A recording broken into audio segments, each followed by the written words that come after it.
Voici maintenant un sujet qui va vous intéresser, mesdames, puisque nous allons parler d'esthétique, nous allons parler de peeling. Un peeling qui a vraiment mal tourné. La situation de Rose est dramatique. Sa peau a été brûlée. Elle a été, je peux le dire, car elle ne s'en cache pas, défigurée, en tout cas pendant un certain temps, suite à l'action de ce médecin dans des conditions de souffrance effroyables. C'est ce que nous allons vous raconter, mais surtout vous expliquer qu'aujourd'hui, personne ne fait rien pour elle et qu'il faut absolument nous battre pour aider cette dame qui est en pleine détresse, avec des images très impressionnantes, vous le verrez. Accueillons sans plus tarder Rose, qui est épaulée de Monique, sa belle-sœur. Brûlures, cicatrices, souffrances insurmontables. Ça brûle et ça brûle et ça brûle. C'est tout ce que je me souviens. Comme si j'étais le visage plongé dans une friteuse. Rose était loin d'imaginer que son opération de chirurgie esthétique allait tourner au cauchemar. Comme il m'a dit que j'allais rajeunir de 10 ans, il m'a fait vieillir de 10 ans, en plus de la souffrance que j'ai eue. Qui a défiguré Rose? Comment réparer ce qui a été fait? Nous allons aider Rose maintenant, dans Sans aucun doute. Bonsoir Rose. Bonsoir. Bonsoir Monique, vous êtes sa belle-sœur. Merci beaucoup d'être avec nous sur ce plateau. Merci. Rose. Je sais que ça ne doit pas être facile de venir parler de tout ça sur un plateau de télévision, mais si vous le faites, c'est parce qu'aujourd'hui, vous n'avez plus le choix, parce que personne ne fait rien pour vous. Alors, on a vu ces images. Qu'attendez-vous aujourd'hui de cette émission? J'attends que le médecin reconnaisse son erreur et... excusez-moi, mais j'arrive pas à Je vous en prie. m'exprimer. Et qu'il indemnise pour que je puisse, je sais pas, un jour un médecin ou quoi puisse me refaire mon visage. Enfin, je sais pas. Je demande réparation, c'est tout. Qu'il reconnaisse et réparation. Ce qui est fou, Rose, quand on voit l'état, et on va le revoir dans quelques instants dans le reportage, dans l'enquête que nous avons menée, dans l'état où vous vous êtes retrouvée, Ça a été la descente aux enfers, encore jusqu'à aujourd'hui, parce que moralement, ça ne va pas. moi j'aimerais vous donner la parole, madame. Comment vous avez réagi dans l'entourage? Vous pensez qu'il se passait quoi? Au départ, quand je suis rentrée chez elle, j'ai eu peur. J'ai été saisie. Et j'ai dit tout de suite, il faut appeler le docteur, il faut la transporter à l'hôpital. Elle était toute gonflée, toute défigurée. Et on est resté sans voix. On la touchait pour la soutenir, mais on ne savait pas parler. On avait peur de dire quelque chose qu'elle aurait pu mal interpréter. Quand j'ai vu ça, moi j'ai cru déjà au départ qu'elle était foutue. Ouais. Tellement que c'était affreux. Vous pensez que vous alliez mourir? Ah, pratiquement, oui, mais j'avais l'impression qu'on m'avait trempé le visage dans la friteuse. Tellement ça me brûlait. Alors, deux précisions. Il s'agit d'un peeling. Ce n'est pas parce que madame a subi ça que tous les peelings se passent mal, mais on s'est beaucoup posé la question, à savoir s'il fallait montrer ou pas ces images, s'il fallait exposer ou non ce cas, mais moi je crois que c'est bien de savoir que ça peut aussi se passer comme ça et qu'il faut prendre toutes les précautions. Maintenant, notre boulot, c'est de vous conseiller, grâce au docteur Courtois qui interviendra tout à l'heure, pour savoir ce qu'il faut faire, poser comme question avant de se lancer dans une aventure comme celle-ci. Je répète que les images que vous allez voir, certaines sont assez violentes, donc âme sensible, y compris d'ailleurs dans le public, eh bien s'abstenir, mais ça peut également se passer comme ça, il faut le savoir. Voici donc l'enquête de Laura Chemouni, et par la suite, nous demanderons des explications à ce médecin.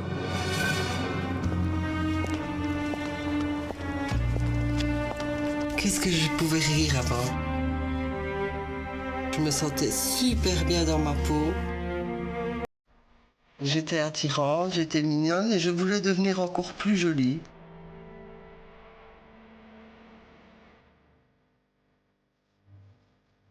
J'ai confié mon visage à un chirurgien pour faire un peeling qui a raté.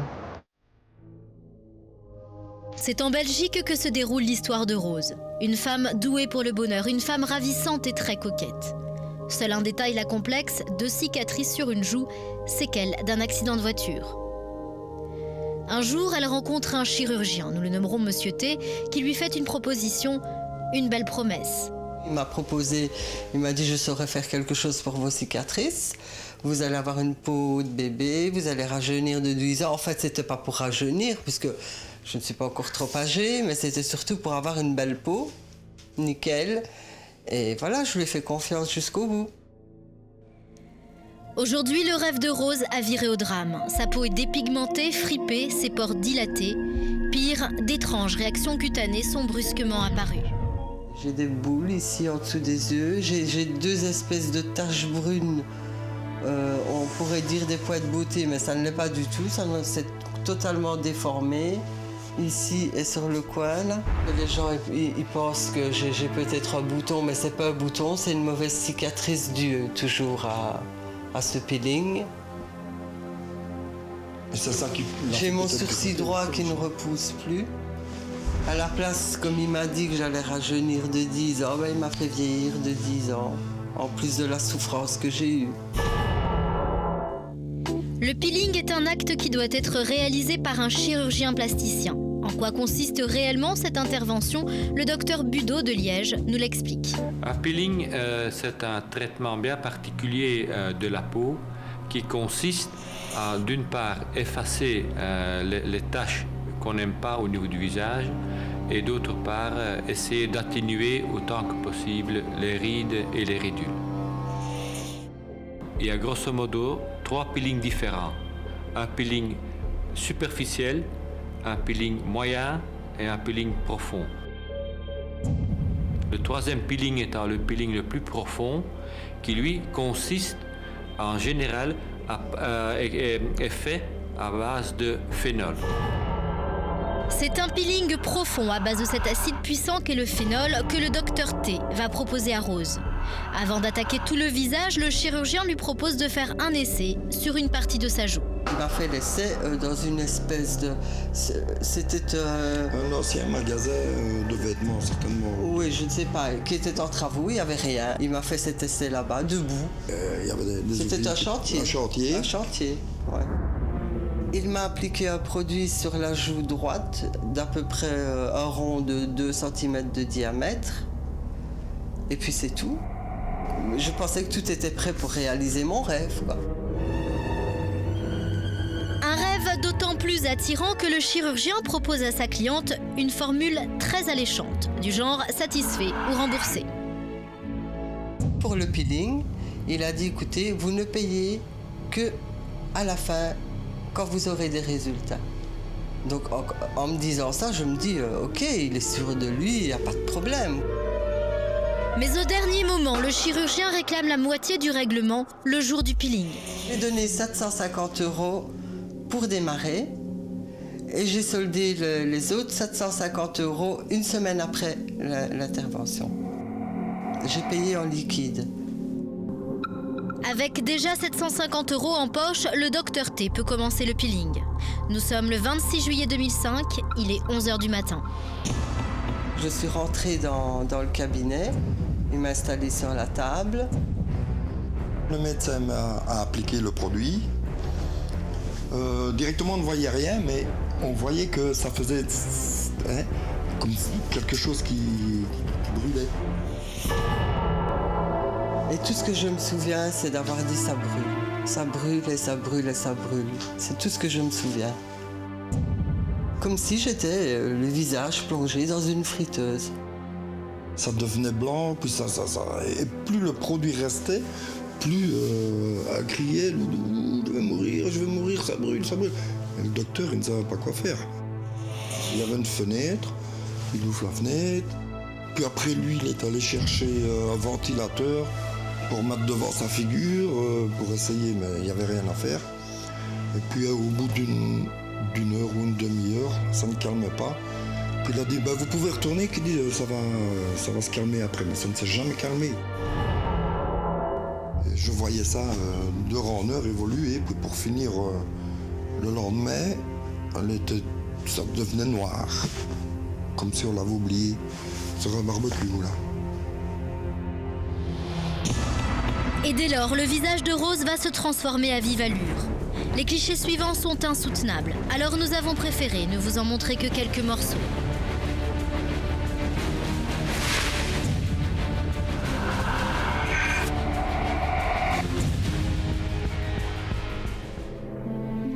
Rose et sa belle-sœur Monique sont très proches. Monique lui rend visite presque tous les jours, mais ce 27 juillet, le lendemain du peeling, lorsque Monique sonne à la porte, elle s'attend à tout, sauf au spectacle qui s'offre à elle. Quand j'ai vu ça, d'abord je suis restée sans voix le premier jour. Hein, j'avais l'impression de rentrer dans un film d'horreur. J'ai vu la couleur de sa peau changer de jour en jour. C'était des boursouflades, c'était comme des explosions de la peau, comme des petits cratères. Elle purulait. Elle avait la peau qui se détachait. C'était de la putréfaction. Ah oui. Jamais de ma vie, je n'ai vu une horreur pareille. Jamais. Je disais, écoute bien, le médecin a dit, une semaine, allez, fais l'effort une semaine, Rose. Mais la semaine, ça a été très très long, ça a duré 5 mois. Hein. Si le visage de Rose suscite choc et émoi, sa souffrance est-elle insoupçonnable? Alors la famille en quête de conseils fait appel les premiers jours à Sabine, une infirmière. Si on m'avait demandé de faire des soins à ce moment-là, j'aurais refusé. Elle était trop brûlée, il fallait qu'elle se rende à l'hôpital. Mais elle avait toute confiance au médecin qui lui avait dit que ça passerait tout seul et que le jour d'après, ce serait terminé. Pour de la chirurgie esthétique, c'est impensable d'en arriver à ça. De laisser souffrir les gens comme ça surtout. Et lorsque Joseph, le mari de Rose, demande au médecin de famille son sentiment, voici ce qu'il écrit. La patiente avait le visage horriblement brûlé par l'application d'un acide très mordant. En 30 ans de carrière, je n'ai jamais vu de brûlure telle que chez du très grand brûlé. Rose a besoin de soins extrêmement délicats et d'un nettoyage minutieux de la peau. Mais personne n'ose toucher son visage. Alors c'est Joseph qui s'en charge chaque jour pendant des heures. Même le vent, s'il y avait une porte qui faisait du vent, ça me faisait mal. J'avais doublé, ma tête avait doublé, peut-être voire triplé. Et tout ça a fait que mes yeux et ma bouche, je n'arrivais plus à voir, ni manger, ni boire. Malgré sa souffrance, Rose garde l'espoir et sa confiance dans le chirurgien reste intacte. Aucun moment je n'ai eu peur, aucun moment je me suis mise à la tête que ça allait rater. Les 4 premiers mois, Rose et Joseph rendent visite au chirurgien une fois par semaine. Le docteur leur répond toujours le même leitmotiv, tout est normal, il ne faut pas s'inquiéter. Joseph lui adresse également une 50aine de photos. Peau blanche, rose, noire, le docteur T les a toutes et ne semble pas s'affoler. Puis le chirurgien déménage et Rose tente par tous les moyens de garder le contact avec lui. On a dû lui laisser peut-être une dizaine de messages où il n'y a eu aucune réponse. Finalement, après les messages que je lui ai laissés sur son répondeur, j'ai reçu un texto en me faisant comprendre qu'il était en pleine préparation de son mariage. Et c'est tout. Il n'avait pas l'air de se préoccuper trop de mon problème. Même la mutuelle de Rose, qui a constaté l'accident thérapeutique, a adressé plusieurs courriers au chirurgien, sans réponse. Alors Joseph décide au bout d'1 an de lui rendre visite. Nous l'accompagnons muni d'une caméra cachée. Après des heures de recherche, il réussit enfin à trouver la nouvelle adresse du cabinet du chirurgien. Je peux vous voir 5 minutes? Oui, vous n'avez pas fait la route jusqu'ici. Si? Bah ouais, parce que vous ne trouvez plus nulle part. Hein. Ah, si, asseyez-vous 2 secondes. Vous soyez venu jusqu'ici, ça me coupe, parce que vous... Bah ouais, parce que je me dis, merde, on ne vous trouve pas. On vous a cherché partout, comment il y a de vous trouver? J'ai pas bougé. Moi, j'ai envoyé un message. Je vous ai téléphoné, on a téléphoné toutes les semaines. Puis vous avez envoyé un papier, vous avez envoyé sur le GSM, je vais me marier ou préparer le mariage. C'était le 4 février de l'année dernière. Voilà. Le chirurgien n'aurait jamais reçu les messages de Rose, mais il reconnaît lui avoir demandé de le laisser tranquille, en pleine préparation de son mariage il y a 1 an. Joseph montre ensuite au docteur les clichés les plus récents de Rose. Voilà, ça je les ai pris hier matin. Regardez un peu. Qu'est-ce que vous en pensez? Il faut faire quelque chose. Ah, il faut faire quelque chose, mais quoi? Parce qu'elle devient folle, hein? Une dermabrasion, du laser, tout ce que vous voulez. Pas évidemment le même peeling, non. Ah non, ça, je suis bien d'accord. Vous voyez bien que c'est raté. Parce qu'on est allé voir un autre chirurgien. Le docteur Budeau. Budeau. Oui. Il a dit vous ne sauriez plus rien faire.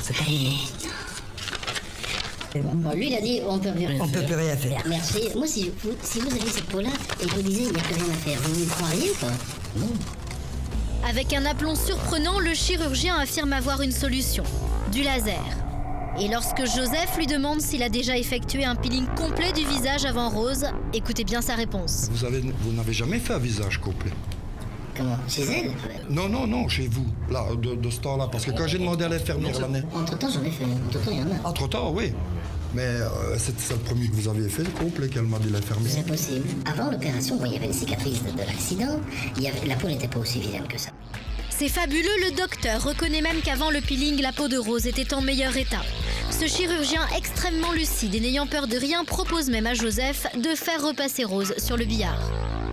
Mais qu'est-ce que vous comptez faire? Il faut la voir et faire un traitement laser. Mais pour sa peau, qu'est-ce qu'on peut faire? Moi, j'en sais rien, c'est... Il faut la lisser. Il faut lisser la peau. Est-ce qu'on traite d'abord la peau ou est-ce qu'on traite d'abord... Alarmé par ces suggestions, nous retrouvons le docteur Budeau et lui faisons écouter les propos du docteur T. J'ai entendu qu'il parlait d'égaliser la peau avec le laser. Moi, je ne pense pas que ce soit une bonne idée. Elle recommence tout à zéro avec le stade de rougeur, le stade d'inflammation, le stade de cicatrisation. Désormais, les derniers espoirs de Rose reposent sur la vie du docteur Budeau. Elle espère plus que tout qu'il parviendra à réparer les dégâts de son visage. On voit que la peau s'est fortement amincie, qu'il y a une démarcation qui a défaut de pigmentation. 1 an et demi après la chirurgie, si les pigments ne sont pas là maintenant, très probablement ils sont détruits définitivement. Je ne crains qu'à ce stade-ci, par des moyens normaux, habituels, la médecine est dépourvue de traitement.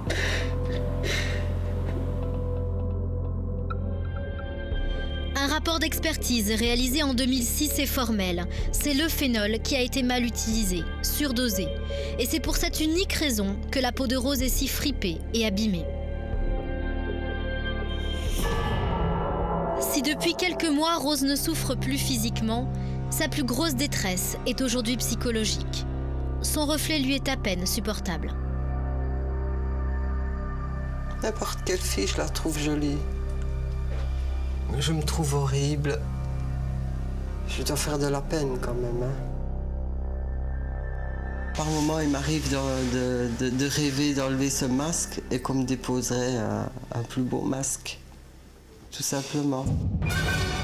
L'enquête est signée Laura Chemouni. Je voudrais vraiment que tout le monde applaudisse très fort Rose pour le courage qu'elle a d'être sur ce plateau avec nous et pour lui donner de la force à surmonter cette épreuve.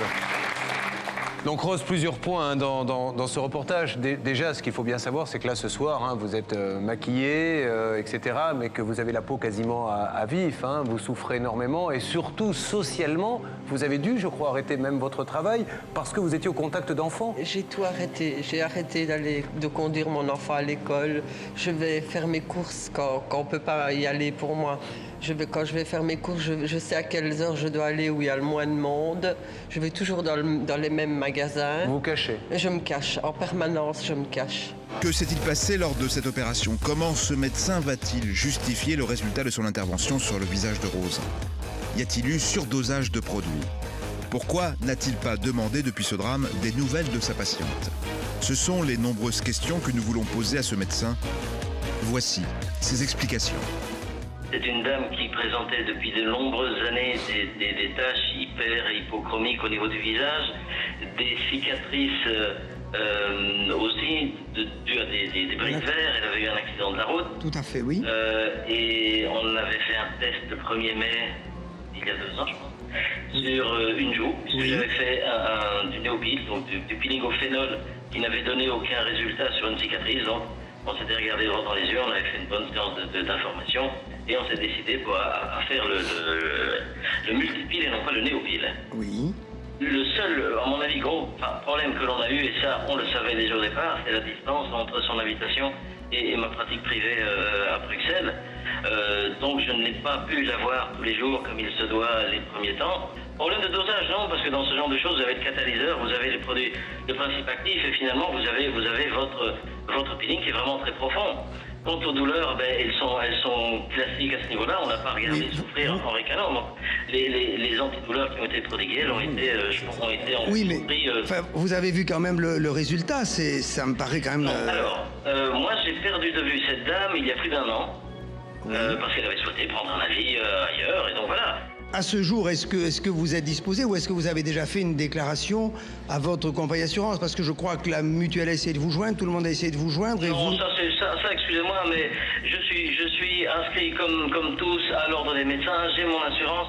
Ils savent où je travaille et je n'ai pas bougé de lieu de travail depuis le début du traitement. Donc, ils m'ont aussi dit avoir essayé de me joindre, ça j'y crois peu, parce que mes numéros de téléphone n'ont pas changé.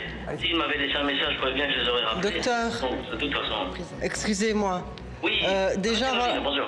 Bonjour, je ne sais pas si vous vous souvenez, mais moi bien, avant l'intervention, je vous ai demandé, je vous ai dit, docteur, s'il faut, je veux bien me faire hospitaliser 1 semaine à Bruxelles, le temps qu'il faut. Vous n'avez pas voulu, vous avez dit, il n'y a pas de problème, il n'y aura pas de souci. Non, et puis les premiers temps n'ont pas été les plus... ça s'est bien passé jusqu'au moment où le front a commencé à hyper granuler. Et puis les photos que votre mari m'a montrées il y a 15 jours, effectivement, et il faut faire quelque chose. Docteur, bonjour, je suis Julien Courbet, l'animateur de l'émission. Docteur, moi, voilà, il se passe ce qui s'est passé, on ne va pas revenir là-dessus, on n'a pas de machine à remonter le temps. Néanmoins, cette dame est dans un état catastrophique et passée par des phases qui ne sont pas normales. J'ose espérer qu'à chaque fois qu'il y a un peeling dans n'importe quel pays de la planète, on ne se retrouve pas dans la position d'un grand brûlé complètement défiguré. Donc c'est qu'il y a eu... Ça dépend du produit que vous utilisez. Pardon ? Ça dépend du produit que vous utilisez. Oui, mais peu importe. Peu importe. D'accord, je suis bien d'accord avec vous. Ce que je sais, moi, c'est que cette femme, j'ai vu les photos, a été complètement défigurée pendant plusieurs jours. On est bien d'accord pour dire que c'est pas ce qui se passe quand on fait un peeling, normalement. Si vous utilisez ces peelings-là, forcément. Mais alors pourquoi vous l'avez utilisé alors ? Parce que les autres solutions ne marchaient pas. Mais alors, attendez, les autres solutions ne marchaient pas, donc celui-ci, vous avez pris toutes les précautions avant de le faire ? Maître Michel. Oui, bonjour docteur. Moi, au-delà du cas de cette dame, ce qui m'inquiète, c'est globalement ce type de traitement esthétique de vos patientes. Parce que vous avez dit tout à l'heure que c'est le problème du produit qui devait être surdosé ou qui était dangereux. Non. Docteur, si le produit en lui-même, sans être surdosé, posait un problème, était dangereux, pourquoi vous l'avez appliqué ?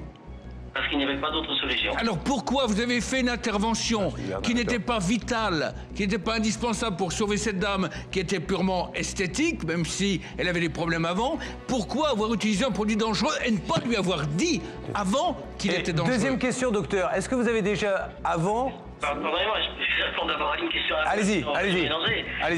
On a fait d'autres traitements plus légers qui n'ont pas donné de résultats. Eh bien, il fallait arrêter. Bon, d'accord. Vous avez répondu à celle-là. Est-ce que vous aviez déjà pratiqué... Il est facile de le dire.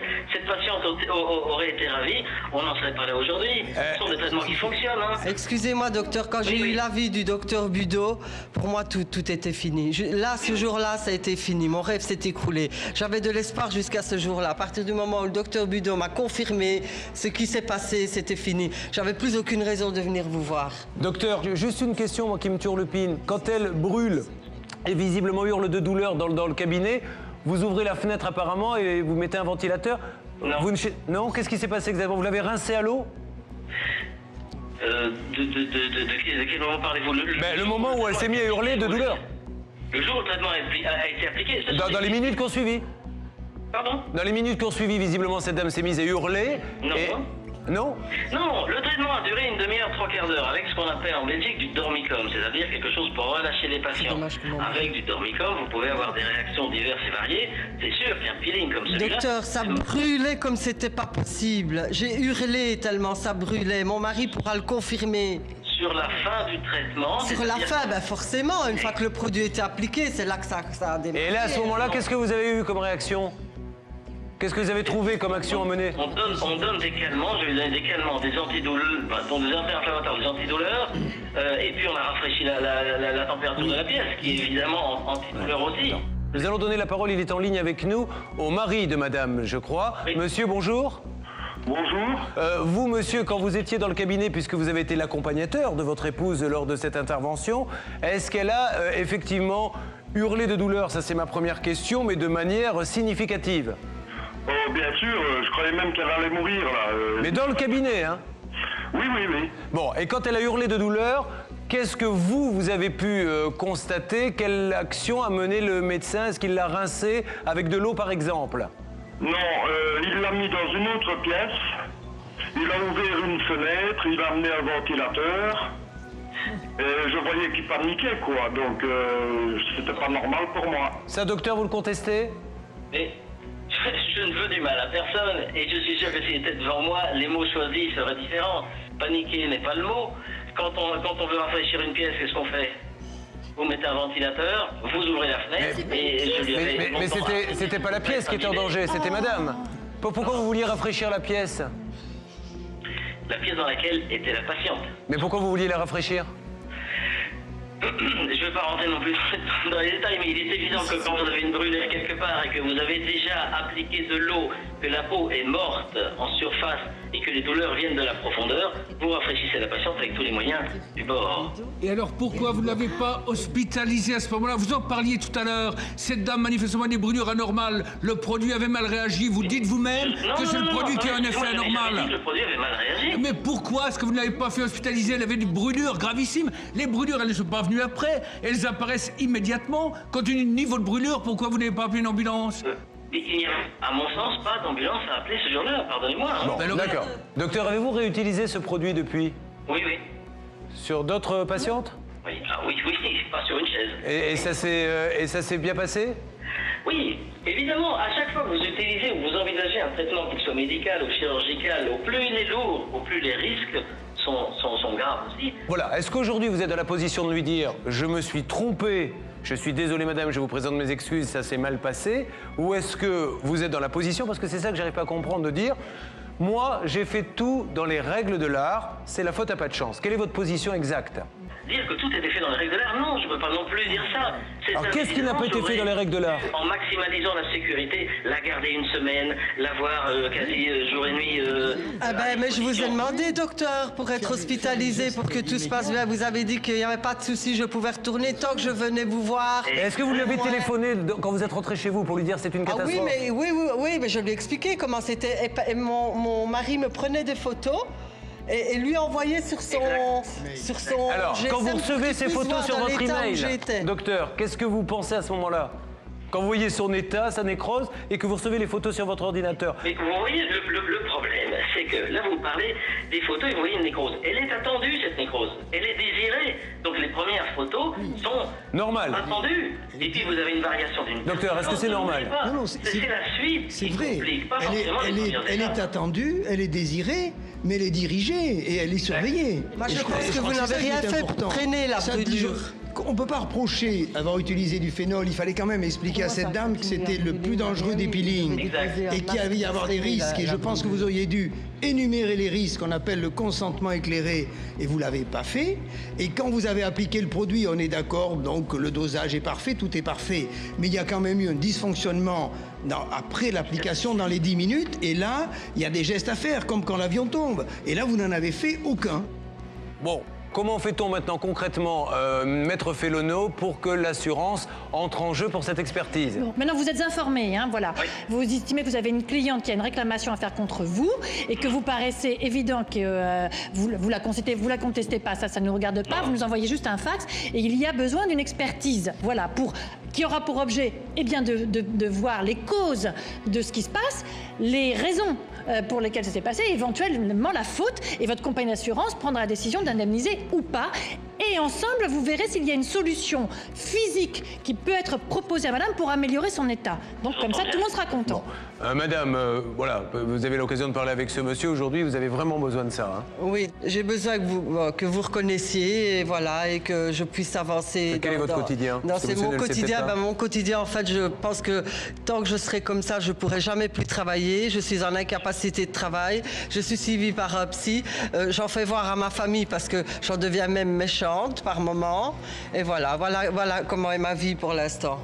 Donc, récapitulons. 1. Donc on va se parler en antenne, ça serait peut-être bien, premier geste, de lui rembourser cet acte. 2, vous lancez la machine pour les assurances et on fait des points réguliers ensemble pour savoir où ça en est. Vous suivrez ça le docteur Courtois? Sans problème. D'accord, docteur? Ah ben bien sûr, bien sûr. Voilà docteur, je vous passe quelqu'un. Merci d'avoir participé en tout cas à cette émission sans aucun doute. Comme ça, on a pu objectivement en débattre et essayons d'avancer le plus rapidement possible pour pouvoir tourner la page. Que cette dame puisse reprendre une vie normale, ça sera très difficile, mais au moins faire le deuil de son malheur. Je vous passe quelqu'un, monsieur, ne raccrochez pas. Un dernier mot, madame? Je voulais dire que de toute façon, pour une autre intervention, ma famille a tellement peur que je ne sais pas si elle me laissera faire de nouveau. Bon. Voilà. Merci beaucoup, docteur, d'avoir participé à Sans aucun doute. Merci, au revoir.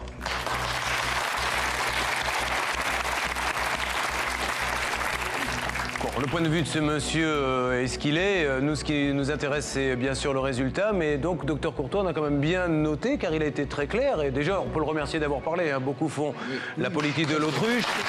Il a eu le courage de s'exprimer. Il faut quand même lui rendre cet hommage. Mais, visiblement, ce monsieur dit que les choses ont été faites dans les règles de l'art. Et qu'il n'y a pas eu vraiment de... Enfin, il le dit à demi-mot, puisqu'en fin de compte, il reconnaît quand même qu'il ne vous a pas informé des risques. Et puis, manifestement, il le reconnaît aussi à demi-mot qu'il a bien appliqué le produit, mais qu'après, ça a disjoncté. Je vous avoue... Et puis... Parce que on est d'accord, on a une brûlure, mais si toutes les femmes hommes qui sont faire des peelings sortent des cabinets en hurlant, ça se saurait. On a quand même toute la possibilité de pouvoir le traiter. Et ce que j'aimerais peut-être proposer à Rose, si vous le permettez, c'est qu'on fasse comme on a fait pour d'autres patientes. C'est que si éventuellement elle le veut, elle peut peut-être consulter un spécialiste de chirurgie esthétique qui vous donnerait. J'ai pas les moyens. Mais ça, madame, le docteur Courtois, si vous le propose, bien évidemment, c'est parce qu'il aura au préalable contacté... Que vous ayez l'avis de quelqu'un qui est spécialisé là-dedans. Il est hors de question que ça vous coûte un centime, madame. Et ne vous inquiétez pas, là-dessus, on fera tout pour vous aider. Allez, applaudissez très fort cette dame, elle en a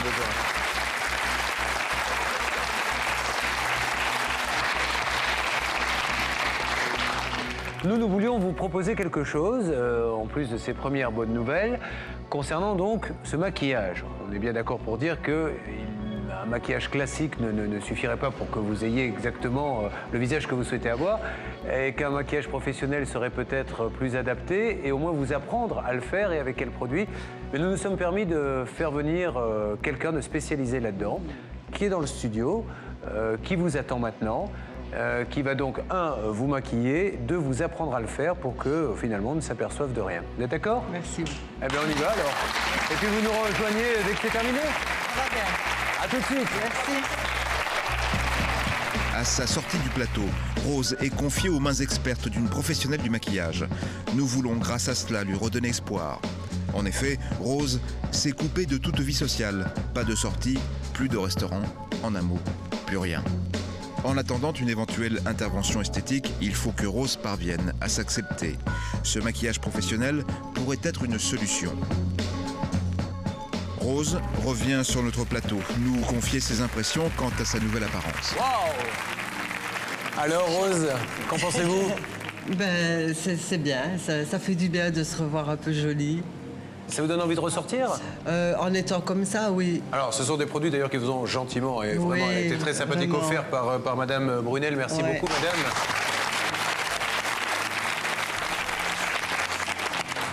Une bonne nouvelle n'arrivant jamais seule, nous avons reçu le fax du médecin.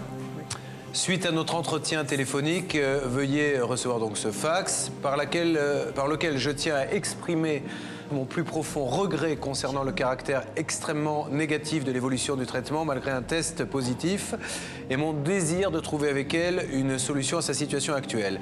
Ces sentiments se mêlent en des excuses que je prie la patiente de m'accorder. Et le mot excuse, s'il est faible, se transforme en mot de pardon.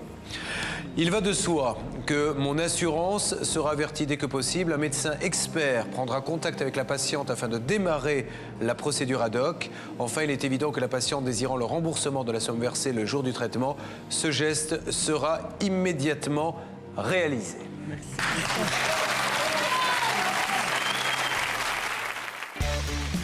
Comme promis, un rendez-vous avec le docteur Dardour, expert en chirurgie plastique et esthétique, a été organisé. Rose va enfin savoir aujourd'hui si une intervention peut améliorer son visage qu'elle ne supporte plus. Aujourd'hui, c'est un rendez-vous très important pour moi. Je dirais même que c'est un grand jour. J'appréhende et en même temps, je me réjouis. Je me réjouis de voir ce que le médecin va dire.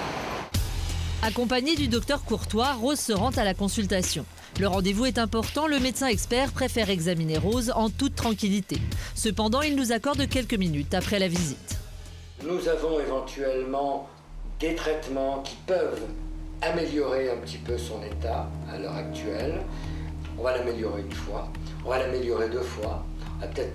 Et puis à un moment donné, c'est la patiente qui va dire d'elle-même j'en ai marre, ça me suffit. Ou le chirurgien qui va lui dire écoutez, à ce stade, on ne peut plus vraiment obtenir d'amélioration, il faut savoir arrêter. C'est une excellente nouvelle pour Rose. Une opération semble possible sur son visage. Si elle décide de pratiquer cette intervention, ce sera pour elle l'occasion d'un nouveau départ. Je suis assez contente de son avis, car j'ai bien ressenti qu'il pouvait y avoir des bonnes améliorations et je suis très contente. Je me sens prête quand même. Ouais. Il vaut mieux avoir peu de résultats que de rester comme je suis pour l'instant. C'est beaucoup grâce à l'émission aussi, il faut dire. Hein. Parce que de moi-même, je pense pas que j'aurais pu atterrir comme ça chez ce médecin.